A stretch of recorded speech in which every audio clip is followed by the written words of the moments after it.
What's going on, guys? Welcome back to my YouTube channel. It's your boy Dom with another video.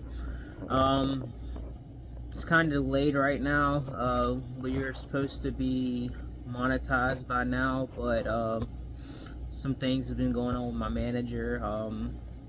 If you guys would pray for him and his granddad. His granddad is in the hospital, and he's been spending a lot of time there. So it's been delaying work. I've been concerned about it. I've been praying, but I'm hoping that you guys will pray with me and start a prayer chain so that his granddad will have a fast recovery and make it through. I know how it is to lose a grandfather. I lost my grandfather at the worst time. Anyways, the story was he was sick. I took him to the doctor and he got with me. My grandma had to go check him in to the doctor. They was telling him to wait until Friday, but good thing we didn't, because he would have been gone sooner than we thought. If he would have waited, he probably would have passed away at the house. But yeah, when my grandma went in the doctor, he said, "Bud, I'm not gonna make it this time." And I was like, "Granddad," I was like, "Don't talk like that."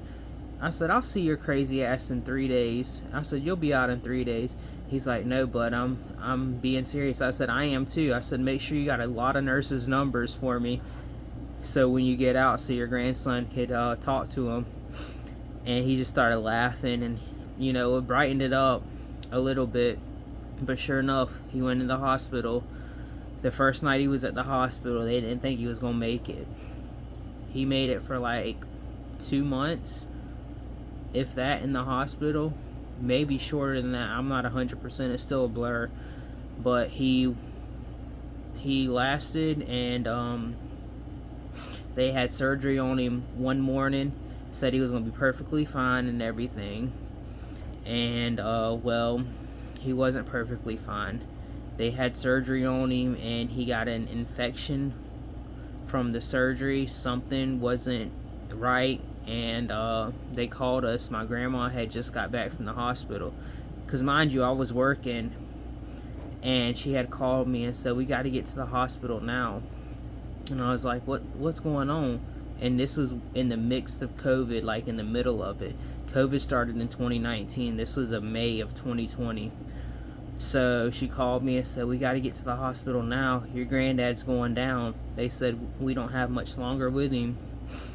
And that just hit me, and I was just like, damn, like, it's hard. It's really hard. And I mean, my granddad gave me the world.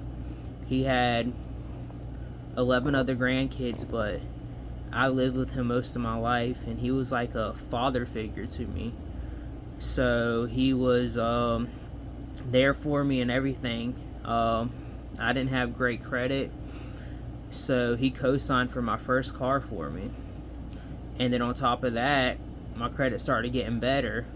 He went and co-signed for me a truck. My credit was getting better, but I couldn't get on the loan by myself. So then he co-signed for me for a truck. My credit is great now. But yeah, he co-signed for 2 vehicles. Nobody else, not even his own kids, he would co-sign for. Which made me kind of feel special, because he did it for me. And I made sure them truck payments and stuff was called up and paid on and everything.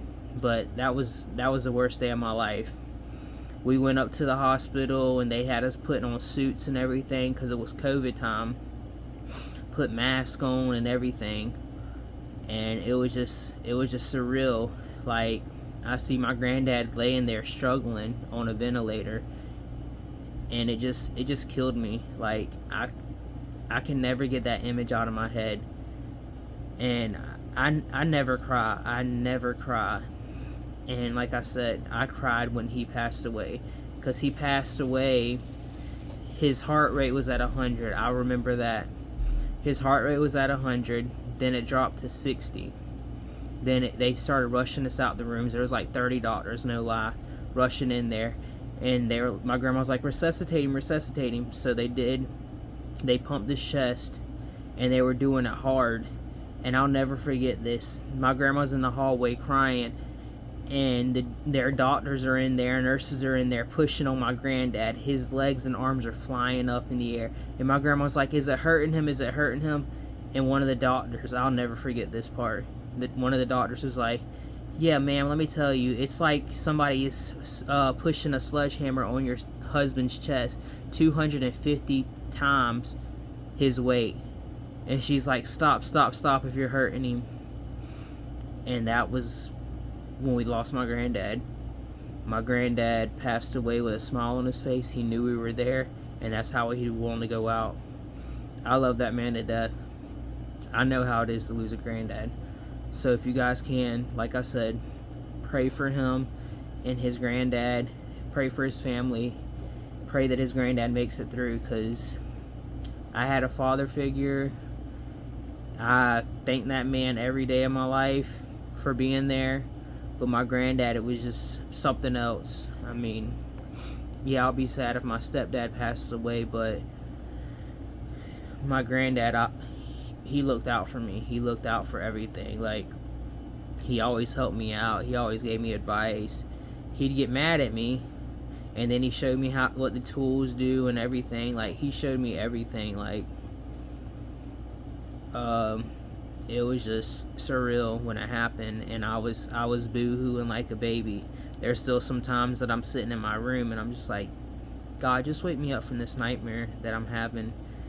It's not a nightmare, and I'll be sitting here in my room just thinking about him and wondering, you know, about everything in life and how much of a good time we had together, and I just start tearing up.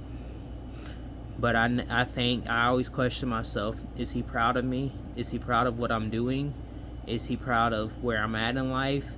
Is he proud of what I do as a job right now? Will he be proud once I become famous on YouTube? There's just always what ifs. What if? What would he think? What would he think of me? Would he be proud of me? Would he be disappointed? Would he just be in my corner like he always was? It's just, you just don't know what you got until it's gone. Like I said, and right before my granddad passed away, it was a couple months before he passed away, he had an old van. I don't know if y'all know, it was a 97 Ford Ecoline. It's one of them vans with the leather seats and everything. It didn't have AC or anything in it. And this was my decision to go get the truck. So I really didn't need a truck at the time. Yeah, a truck's nice to have and everything, but I decided to go get the truck because I have a car also. I have a 19 Corolla, and it was where I live at in Georgia. It gets hot as Hades out here. It gets 100 degrees, and with him being in that van, he didn't have no AC or anything, and it was leather seats. He had to get one of them fans to plug up to the cigarette lighter, and that's how he got through. And certain times where we live at, like 5 o'clock, they have 5 o'clock traffic, so you'll be sitting in traffic for an hour, sometimes 2 hours, and he's just sitting there scorching hot. My granddad wasn't the smallest person. He had weight loss surgery, but he was a bigger guy, and I know how he felt. But the moral behind the story was, I got the truck, I gave him my Corolla. He loved that Corolla to death, and he would sit there and tell me, he was like, you know I love you, right, bud? And I was like, yeah. He's like, I never could afford or get a car, he said, because I was always helping people out. He said, it makes me feel right helping you out, getting a vehicle. He said, I've never had a new vehicle in my life. I've always had used cars.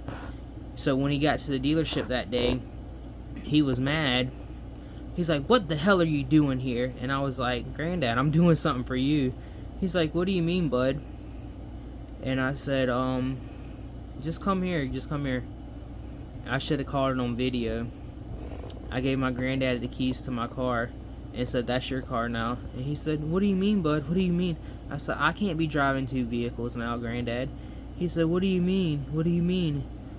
I said, I got a truck.